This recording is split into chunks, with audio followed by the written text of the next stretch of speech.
नमस्कार। चलिए आज इतिहास के पन्नों में चलते हैं और बात करते हैं एक ऐसे जंगी जहाज की जो सिर्फ लोहा और लकड़ी नहीं बल्कि अपने आप में एक पूरी कहानी है। HMS victory.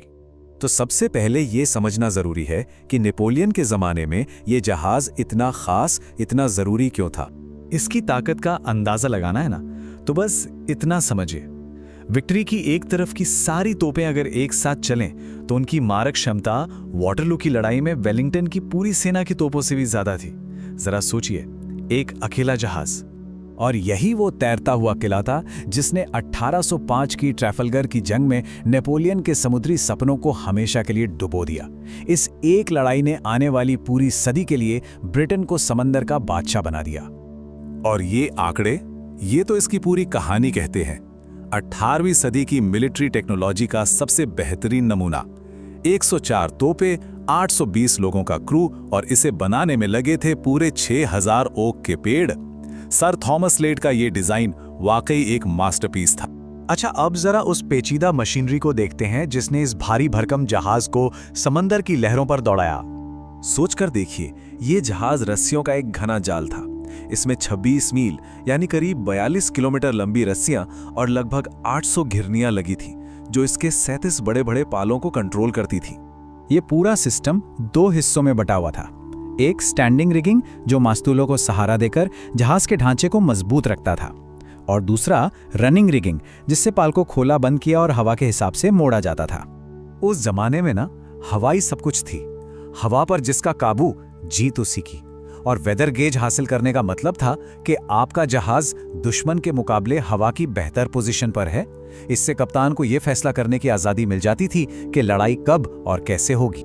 लेकिन यह जंगी जहाज सिर्फ एक हथियार नहीं था, यह एक चलता फिरता भीड़ से भरा शहर था जिसकी लकड़ी की दीवारों के अंदर 800 से ज्यादा लोग रहते और काम करते थे।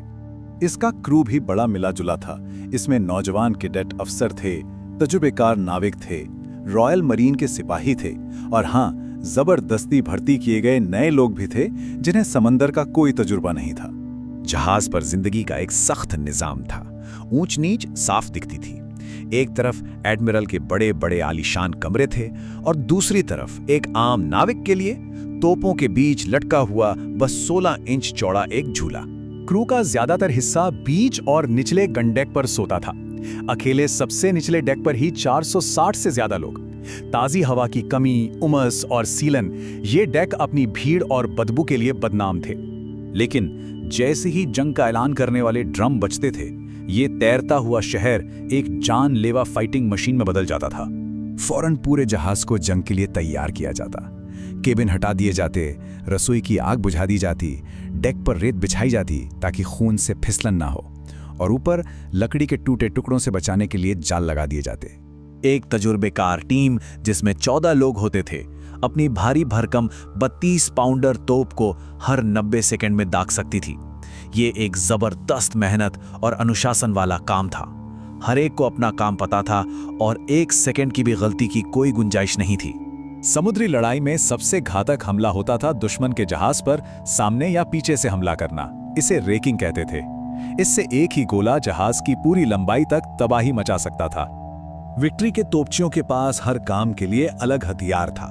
जहाज का ढांचा तोड़ना है तो राउंड शॉट यूज करो, मस्तूल और रस्सियां तबाह करनी है तो चेन शॉट है, और अगर दुश्मन के डेक को साफ करना है तो ग्रेप शॉट तोप को एक विशाल शॉटगन बना देता था।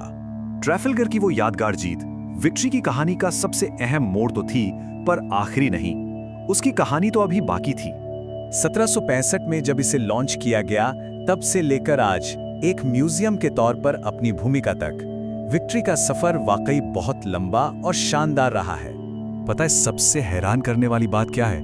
आज भी ये रॉयल नेवी का एक कमीशन किया हुआ जहाज है। ये लकड़ी के जहाजों और गुजर चुके साम्राज्यों की दुनिया का एक अनमोल, जीता जागता स्मारक है। तो इस जहाज और इसकी क्रू की कहानी हमारे लिए एक बहुत दिलचस्प सवाल छोड़ जाती है कि 250 साल पुराना लकड़ी का ये जंगी जहाज हमें आज की टेक्नोलॉजी, टीम वर्क और लड़ाइयों के बारे में क्या सिखा सकता है।